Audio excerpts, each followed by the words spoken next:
Hi all, thank you so much. I'm really happy to be here. I braved the traffic from Pasadena this evening, which was lovely. Um, so as Gabe said, I'm Dr. James Keane. I'm a research scientist at the Jet Propulsion Laboratory in Pasadena.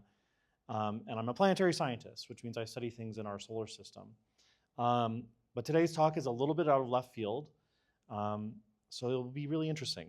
I got actually really excited preparing this talk because I've never talked about what dinosaurs would see at night. So first, a little bit about myself. As Gabe alluded to, did more than allude, explicitly stated I am a very big Trekkie. I also do science illustration, but most of my day job is doing planetary science. So here's a couple candid photos of me and also some of the stuff I work on, including studying Earth's moon, which is the top right, and working on future missions. I come from Pasadena from a long journey across the United States. I'm originally from Cedar Rapids, Iowa, and made my way through Maryland, where I got degrees in astronomy and geology, and then Arizona before coming here. So today's talk is a little different. It actually started with a conversation with Gabe, where I asked how dinosaurs would see the night sky. What would they perceive? It started off on the biological sense about dinosaur eyes and that kind of thing, but it got me really thinking about the astronomy side of it. What would dinosaurs actually see in the night sky? And so I brought this up as an idea to talk about here, and I'm really excited to do so. So for context, this is going to be looking back in Earth's history and also the history of the solar system. And so to understand where I'm going, you kind of need to understand where we are and how we got here. So here's a lovely illustration of geologic time, effectively. The start of solar system history and Earth history is down, a teeny tiny pixel in the bottom left. And we are at the very end of the spiral up at the sort of middle right. Dinosaurs existed during the Mesozoic era, during three periods, the Triassic, Jurassic, and Cretaceous. And so this is a time period from about 250 million years ago to 66 million years ago. So this is a long time ago by present human standards, by present biology standards, but it's actually not that long ago in terms of planetary science.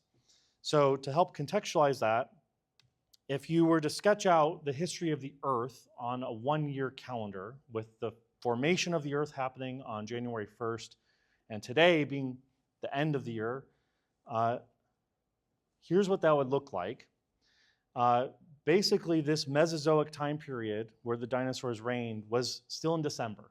This is geologically recent. In fact, dinosaurs would have come to rise on December 12th, go extinct by December 26th, and humans, our species, would not have arisen until 11:35 p.m. on December 31st.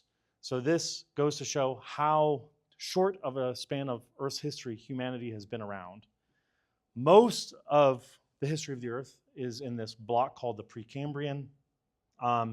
There is a lot of interesting things that happen there. And in fact, a lot of interesting planetary science happens there. So most planetary scientists end up spending time in this, studying things in this Precambrian era. So here's a little artist rendering of, say, that earliest time. So I spend a lot of time studying the moon, so I think a lot about things that happen in this era, and not a lot about what happens later when all these pesky quadrupeds came out of the ocean and started doing things on land. So what I did is I did some research and looked at things that may have changed geologically recently, or at least recently by my standards. And I broke this talk up into 4 topics as the dinosaurs may have perceived them. The first, I'm going to talk about what the night sky would have looked like, the stars themselves. And then, as a planetary scientist, I'm going to bring us into the solar system and talk about 3 specific examples that if the dinosaurs looked up to the skies, or if they had telescopes, may have noticed, things about Saturn, things about our own moon, and then asteroids. So jumping to the night sky, here's a lovely real image taken from Kip Peak in Arizona of the night sky.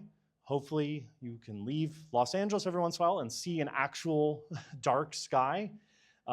If you're lucky enough, you can see the Milky Way and thousands and thousands of stars. I started my career as an astronomer, so I have an affinity for it, although I wasn't a very good astronomer because I like to sleep at night. And we humans first started cataloging these stars in antiquity. And one of the things we first started doing was creating constellations. So here's another view from Kip Peak. There is actually a very noticeable constellation in this. That's the constellation of Orion. So the bright stars on the left, Orion is kind of tipped in the sky in the image from Kip Peak, but here's a catalog image of what that constellation might look like. Humans, we identified constellations and made up stories for them. We tried to identify constellations that looked like things that might be recognizable. So for example, Orion is reputed to look like a hunter. And these constellations, we still use them today in astronomical sense. But I thought it would be interesting to look back in time. What would the dinosaurs have seen, or at least earlier species? So as part of this, what's important to remember is that we see stars basically as unchanging on human timescales and fixed in some celestial sphere. But that is not how stars or constellations actually are. So here's the same view of the night sky of Orion. And the first thing I want to emphasize is space is three-dimensional. This is an animation showing the locations of those stars as if we could take a spacecraft and warp speed around the constellation of Orion. So you can see some stars are a lot closer to us, some stars are a lot further away. Now these stars, they're not only scattered in space and time, but they are also moving. Now we don't notice that with our eyes. There are basically no examples of stars you can see with the naked eye that you could tell are moving. But over astronomical timescales and with good enough instruments, we can actually measure the motions of stars as they move in 3 dimensions. And there have been a variety of both telescopic surveys and spacecraft missions that have actually really done precise measurements of these motions. And so what that means is we have their 3D locations and we have some idea of their motion. That means we can run the clock forwards and backwards and see where stars move. So here again is the constellation Orion as we see it today. And what I'm going to do, this is a simulation of all the stars in this field of how they're going to move with time, and I'm just going to run the clock backwards. And if you look down in the bottom left in tiny green numbers, you can see the year. So this is now, immediately it's 100,000 years ago. Like, this is zooming back in time very fast. You can see the stars are moving around. Again, we're just about to hit 700,000 years ago. So I'm going very fast through history. This is telling you that stars are moving very, very slow. But you can use this to quickly realize that the constellations that we see today would not be the same constellations that some intelligent dinosaur would have drawn in the night sky.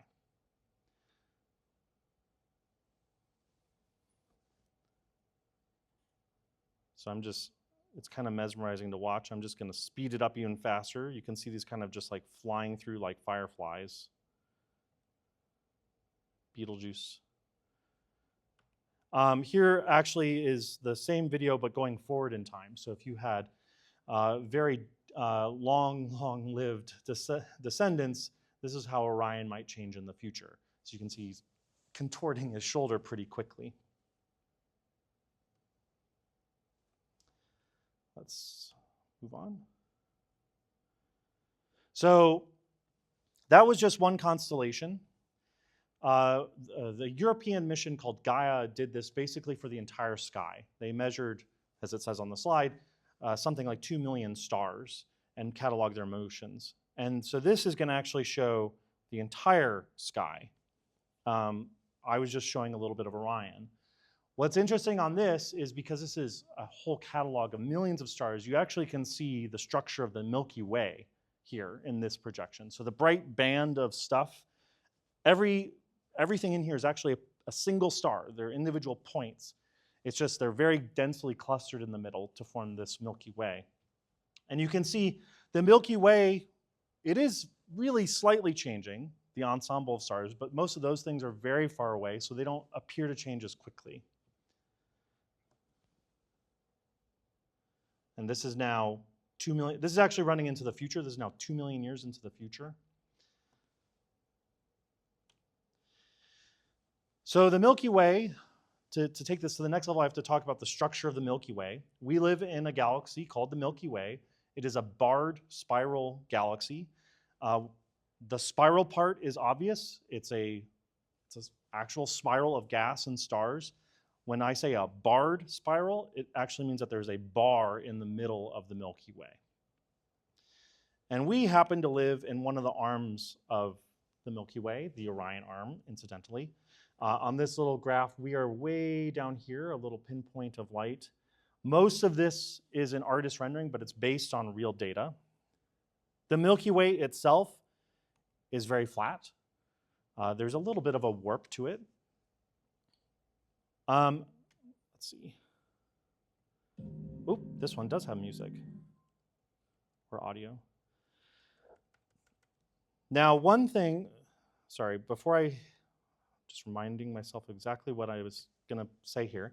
So I showed those stars evolving over hundreds of thousands of years in million-year timescales. I didn't show it going back 100 million years, back to the time of dinosaurs. And part of the reason I can't do that is, one, I don't have good enough data to project back, but also all the stars that you see, they've moved so far that we would have had different stars nearby at the time of dinosaurs. And so to illustrate that, I'm going to show this animation also from Gaia, and this is going to show the evolution of the stars in our neighborhood as they orbit the galaxy. I'm going to just turn off the audio. So this is another lovely ESA model. So this is all these bright stars. Those are stars that are currently nearby as they orbit around the galaxy. So this is another computer simulation of where those stars would go. It's taking into account the gravity of the Milky Way, the gravity from all the stars, the gravity actually from dark matter as well. And you can see stars all orbit the galaxy, and they kind of move around in different ways. This pattern gets smeared out. So you can imagine if we were one of these stars, there would be other stars streaming by that we may not see today because they are currently too far away.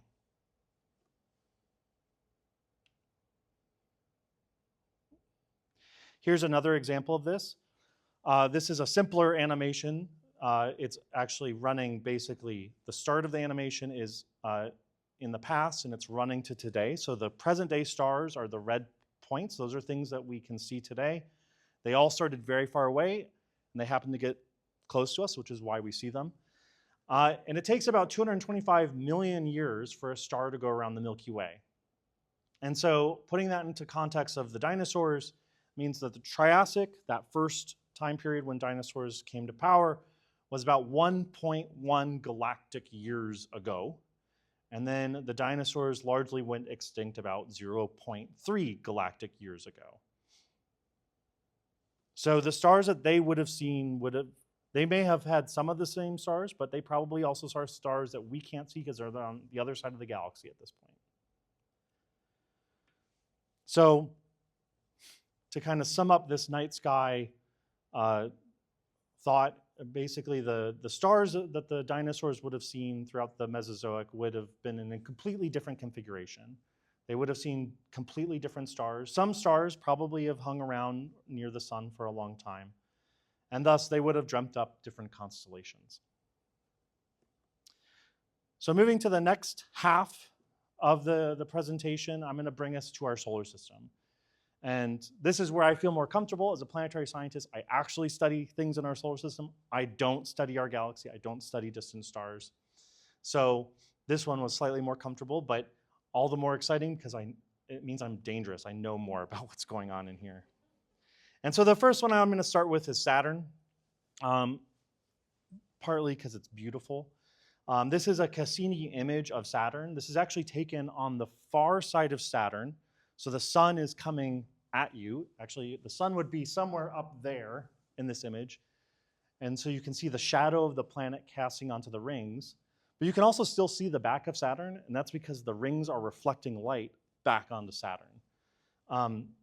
You can stare at pictures of Saturn and its rings for hours, days, and always see new and exciting things.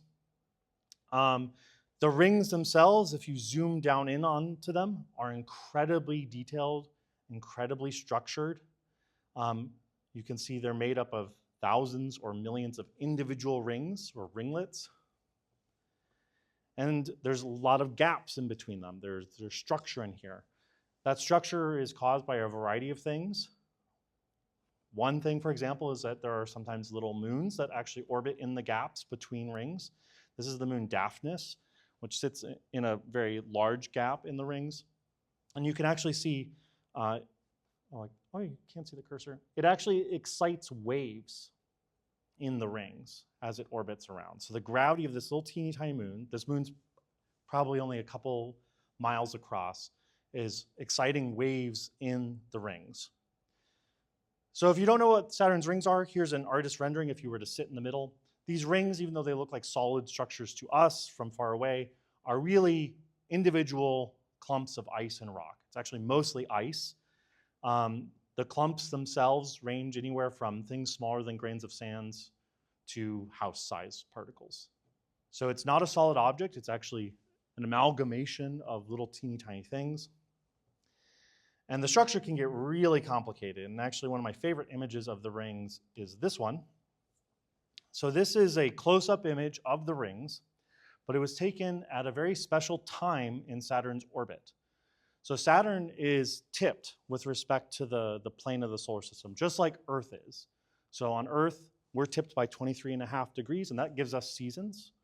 Saturn is tipped by almost the same amount, coincidentally, and so it also has seasons. And during its equinox, when the day and the night are equal, the rings are basically edge on to the sun, which means you can see shadows in the rings. So what's happening in this image here is the sun is again up to the top, and you see these like spiky things, and they're casting shadows. So these are a few mile tall sort of aggregate mountains of ice and rock in the rings. So these aren't just completely flat structures. They're still all particles. They're all little fragments. It's not a solid disk, but there can be three-dimensional structure. Which, to bring up the sci-fi reference, if you saw the movie Alien Romulus, they actually did show this pretty decently in a kind of fun way. The rings are really dynamic. Now, one interesting thing is we don't know exactly how old the rings of Saturn are. And in fact, one of the prevailing hypotheses is that they're geologically young, that they may have formed only 100 to 400 million years ago. That's about the time of the dinosaurs. So to the dinosaurs, if they were unlucky, Saturn may have just looked like that. It's still an interesting planet. It may not look it, but the rings themselves may or may not be terribly old. So here's another real image of Saturn. This one is also taken from the far side of Saturn. And this kind of begs the question, okay, how do we know that? How do we figure out the age of rings? How do rings even form? By the way, on this image, you are actually in this image. This is Earth, by the way. Everything else is a star or a moon. That's actually a little moon called Enceladus. But how do you make these beautiful things? So, as I said, they are mostly chunks of ice, a little bit of rock. And the prevailing idea is that basically you used to have a satellite of Saturn that wandered a little too close. So planets, if they have satellites that orbit them, moons that orbit them, those moons cannot get super duper close to the planet. If they get too close, the gravity from the planet can actually rip them apart. The same tides that give us the ocean tides that we see, so the ocean going up and down, that can, for a rocky planet really close to their host planet, can actually deform the solid surface. You can imagine the whole rocky or icy surface actually going up and down. And if you take it to an extreme, that can break the moon apart.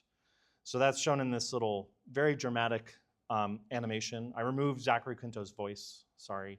But the idea here is that if you had a moon, you'd only need one that's maybe 300 kilometers across, which is small by planetary satellite standards.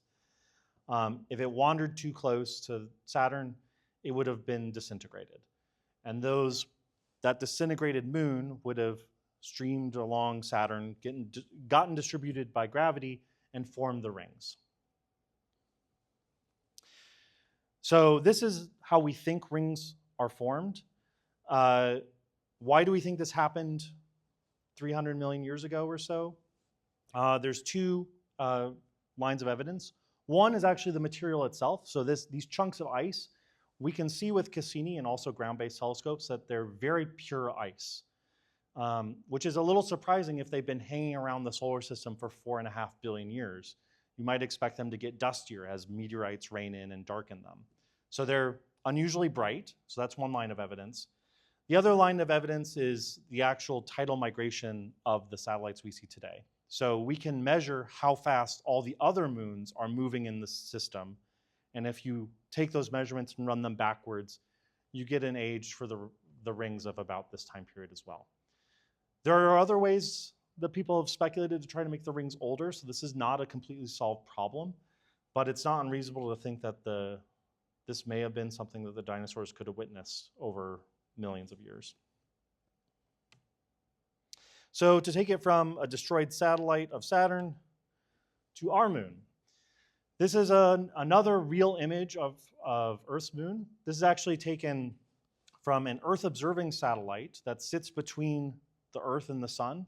Most of the time it's just observing Earth to look at our climate, to look at our weather, and every once in a while the moon photobombs it. And so in this case, the moon was transiting across. You can actually see North America and Southern California up there. I could talk ad nauseum about the moon because I spend most of my days studying it these days. But the question is, what would the moon have looked like to dinosaurs? So we actually know a good amount of what the moon was doing over geologic time. And there's a variety of reasons we do. So the first thing I want to talk about is the distance to the moon. So here's a little cartoon showing the distance from the Earth to the moon to scale. So you can see the moon is a teeny tiny little speck pretty far away. In fact, a neat little piece of trivia is if you took every other planet in our solar system, you could fit them all side by side between the Earth and the moon with a tiny bit of room to spare. So the moon is farther away than a lot of people think. But one really interesting thing is that distance has not always been constant with time. And we have measurements that prove that. So, for example, as you know, the moon causes tides on Earth. The seas and lakes, they go up and down in response to the gravitational pull of the moon on a diurnal period. And it turns out, in the geologic record, there are certain types of rocks that record this tidal cycle. They're called rhythmatites, and basically they're recording the deposition of thin layers of sand and mud, and they get built up over tidal cycles. And so here's an image showing this sort of layered structure that you can build up from tides. That you can build up from tides.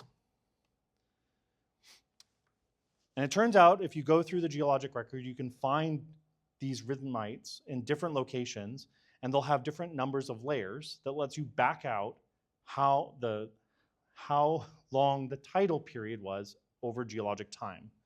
And so this is a plot that's showing time from today is 0 on this plot, to 5 billion years ago. So this is when the Earth and moon formed. And the vertical axis here is the distance from the Earth to the moon. So right now, the moon is about 60 Earth radii away. And if you look at the data, that's these red and blue points, you can figure out that the moon has been closer in the past. These lines that go in the background, these are models of tides. And the idea is that the moon likely formed a lot closer to the Earth. In fact, most people believe that the moon formed from a giant impact with the Earth. So the moon would have started really, really close and then rapidly tidally migrated away. So what does this mean for dinosaurs? So dinosaurs would have been sort of in this time period up here in the Mesozoic. So it's not that far back in this time scale. The moon wasn't hugely closer, but it was closer. And that would have had some interesting effects. One thing, for example, is solar eclipses would have been slightly more common because the moon would have been closer, so it had been bigger in the sky. So a partial solar eclipse you have now may have been a total solar eclipse in the past. The other thing that happens is as the moon was closer to the Earth, it actually affects the length of Earth's day. So right now, our day is 24 hours long. This is a similar plot as the one I just showed. So time today is on the left, distant time is on the right. But now I'm showing the length of day of the Earth. Right now it's 24 hours. If you go back to say the Triassic, it may have been 22 and a half hours long. So it's shorter, not a lot shorter. If you go into very deep time, the Earth would have been rotating a lot faster. So that's a little bit about the orbit and spin of the Earth and Moon. Would the Moon have looked any different to dinosaurs? So most of the cool geology on the Moon, most of the stuff I study happened very early. And this is a simulation showing the early evolution of the Moon. Early on, it would have started out as largely molten and then frozen, become a rocky surface. The moon was bombarded by large asteroids and comets throughout its early history. So this is an example. This is showing a very large asteroid impacting the far side of the moon. For every one of these that hits the moon, by the way, something like 5 or 10 of them are hitting Earth. So the Earth is not spared during all this bombardment early on in Earth-Moon history. Here you can see some impacts that trigger volcanism. So the dark patches on the surface of the moon that you can see at night, those are largely ancient volcanic provinces. But all this interesting stuff, all the stuff that's showing up here, happens in about the first 0.5 to 1 billion years of solar system history. So well before us, well before dinosaurs, the dinosaurs would not have seen this molten moon in the night sky. Unfortunately, it would have been really cool. So you can see it's kind of freezing up now to get to something that looks more akin to what we see today. So while most of the cool stuff happened early, there are some exceptions. And this is one of them. So thanks to a variety of missions that we have in orbit around the moon, this image actually comes from the NASA Lunar Reconnaissance Orbiter, which is currently orbiting and taking pictures of the moon every day. This is a weird spot on the moon. It's called an irregular mare patch, or IMP. We like making acronyms. And so it looks weird to me, and let me explain why it's weird. So you can see a scale bar down here, 200 meters across. This is a very large image. This image is spanning miles across. Most of the moon looks like the stuff over to the left and to the right, sort of homogeneous cratered terrain. This middle region it just looks weird. It's got less craters on it. It's got a weirder structure. It's got a little bit more topography on it. It's actually hard to figure out which way the topography is going on this. This image is taken looking almost straight down. The sun is coming from the top left. One way to show this better is actually LRO took a side view, an oblique view. So the spacecraft actually tilted its head to the side and took a glancing view. So you can see this region is largely a depression in the ground, and there's these little uplifted blebs of stuff. And what's odd is because there's not many craters on it, we can actually infer the age of this feature. And it turns out to be something like 100 million years old. So this is about the time of dinosaurs in the Mesozoic. So what is this? Well, it's a very young surface. It's probably volcanic in origin. So the idea is that even though most of the volcanism on the moon happened early, some of it did happen later. And so for a small time period, some dinosaurs may have looked up every once in a while and seen little red specks on the surface of the moon that could have been active volcanism. The entire surface wasn't molten, but the occasional volcano may have gone off every couple million years or so. The other thing that happens all the time on the moon is impacts. So here's an artist's rendering of an impact on the moon. The moon is completely covered in impacts. Basically, everything you could see in that image before that wasn't the volcanic thing was an impact. And here's the near side of the moon. You can actually see some impact structures on the moon with your naked eye if you have good eyesight. I mean, some of the largest dark features on the moon are actually impact basins. So this is the Imbrium Basin. But I'm going to pick on this little guy down here, Tycho. If you're a fan of 2001: A Space Odyssey, Tycho will be familiar. It's this crater down here, and we've age dated this crater to be about 100 million years old. So that would have been in the Cretaceous. You can see it's a little bleb here, but you actually see these bright rays coming off of it. Those are the ejecta from the basin. Zooming in, here's this is actually a synthetic view of this basin. This crater is 50 miles across. This is a big crater. So you can imagine to the dinosaurs on the surface of the Earth watching this go off, this is larger than any nuclear bomb we've ever detonated on Earth. This would have been a very, very bright flash in the sky. To give you a sense of scale here, I'm actually going to zoom in. This is image mosaic, but I'm going to zoom into that mountain in the middle, which is called a central peak. Here's that mountain. This is a real image. For really large craters, you actually get these mountains that form in the middle, which are kind of cool. This mountain is enormous. And in fact, if you zoom in, one of the weirdest things on the moon, in my opinion, there's a big giant boulder that's about the size of a house, actually a very large house. This is 300 feet across. Giant boulder sitting on top of a mountain in the middle of an impact crater on the moon. So all of this would have formed at the time of the dinosaurs. Now, what would this have looked like? Well, we have some expectation of what it would look like because we actually monitor the moon for impacts today. What I'm showing here on the left is a ground-based impact monitoring survey. So they constantly monitor the Earth to look for impact flashes. So if you watch this animation on the left, which occasionally gets photobombed by an airplane, you'll see little bright flashes happening. And those are sort of meter-sized asteroids impacting the surface of the moon. Those are things that would get vaporized in Earth's atmosphere, but on the moon, since it has no atmosphere, they can actually hit and explode. On the right is an image from the Lunar Reconnaissance Orbiter where they managed to capture the surface of the moon before and after an asteroid impact. So you can see this is a fresh sort of 50-meter crater that gets formed because an asteroid, probably a few meters across, the size of a car, impacted the moon. So Tycho would have been several orders of magnitude, several thousand times larger than these. It would have been a very bright flash if the dinosaurs had seen it.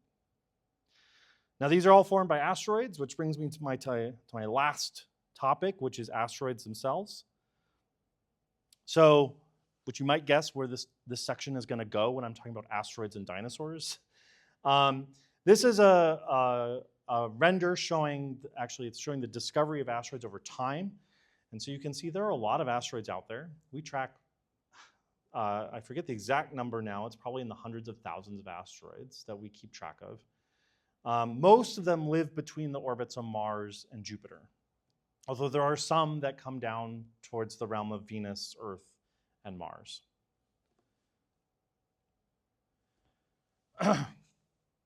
So this is a very technical way of showing that information, but I'm introducing you to this for a reason. So this is on the horizontal axis is distance from the sun. And this, every little speck here, or these bright colors, indicate where asteroids are. It's a histogram of asteroids. So you can see most asteroids live in this cluster in the main belt between Mars and Jupiter. Now in this plot, the vertical axis is actually the tilt of the orbit of the asteroid. So if it's in the plane of the solar system, it's at the bottom. But some asteroids are on very inclined orbits, and so they live up higher. But I want to point out that there's a lot of weird structure in this. It's not just like a belt of filled solid with asteroids. There are gaps. There are weird patterns in this. And you can see these places where there are very little number of asteroids sort of in the middle of the belt. Those are called resonances. They're places where the gravity from Jupiter actually amplifies and kicks asteroids out of the main belt. I'm going to zoom in on the main belt now. So this is a similar plot. It's showing the same quantities as before, but it's just a close-up view. You can see these resonances. So if an asteroid gets in there, it's not going to live long, and it's going to get thrown either out of the solar system or towards Earth in the inner solar system. So when asteroids end up in here, that could be bad news for a future Earth dweller in a few million years. But the thing I really want to point out are there are these like weird clusters of asteroids throughout the asteroid belt. These bumps in this distribution. Those are asteroid families. So when two asteroids collide, if they're big enough and they collide fast enough, they can shatter and make a lot of really teeny tiny asteroids. Those are asteroid families.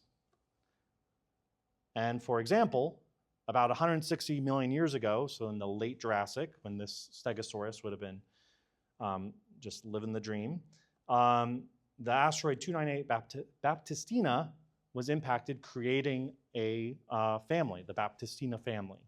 If this Stegosaurus had an observatory hidden off screen, it might be able to see this. This wouldn't have been visible from the ground, but a good telescope could have identified it. Now, for the sake of time, I'm going to skip some animations and go back to this plot. So basically, one interesting thing is if you smash these asteroids apart, you'll make an asteroid family. So imagine, let's say this little cluster here is the Baptistina family. Over time, these families sort of expand out in the asteroid belt. They do that actually due to the force of the sun and radiation pressure from the sun. It's a very fun dynamical effect that I can talk about if people have questions. But basically, over time, things will drift around, and those asteroids may drift from the family into a resonance and escape the asteroid belt. And so some of those asteroids end up coming into near-Earth space. This is an example of a real asteroid imaged by the OSIRIS-REx mission. This is asteroid Bennu. This is maybe like 2 Eiffel Towers tall. It's a pretty small asteroid by asteroid standards. These are all boulders across the surface.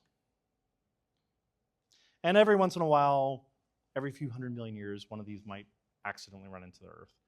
But to assuage you, here's actually some statistics. Right now, we've cataloged the asteroids in our solar system very, very well. So well that we basically are 100% complete in our knowledge of the planet killer asteroids. The real risks these days are on the very, very, very small asteroids, things that enter the Earth's atmosphere but don't hit the surface, but they might explode in the atmosphere, creating a shock wave. So for example, let's see if this works. The most famous example of the small asteroids impacts was the Chelyabinsk impact, which detonated over the Russian town of Chelyabinsk. So these are all dash cam videos and security cam footage showing this small asteroid that I forget the exact size, but it's a very small asteroid. Maybe it would fit in this room easily. Flying through the atmosphere, burning up, and then detonating. So as this video goes on, it's actually going to show a few different videos of the same event, just from different angles. So here's the Chelyabinsk asteroid impacting. They ended up finding meteorites from this on the surface, so we know a lot about it. And then I think it's maybe the next video in this clip that's coming up, that's the fun one. These are videos not of the impact, but of the shock wave blowing out windows in buildings in Chelyabinsk. So that was this didn't cause any damage in terms of an asteroid hitting the surface, but it caused damage and some injuries from shattering of glass. Part of it was everyone was drawn to the windows because they saw this bright thing. And then the shock wave, which goes slower than light, it goes at the speed of sound, arrives a few seconds later, and that's what breaks glass. So for us, we get Chelyabinsk. For the dinosaurs, they were less lucky. They, of course, largely went extinct at the end of the Cretaceous due to the impact of a fairly large asteroid. But that sort of brings my talk to a close. So we've taken a little tour of the galaxy and the solar system. Things would have looked broadly the same. There would have been stars in the skies, the same planets in our solar system, but there would have been some differences. And it's kind of fun to think about what they would have seen.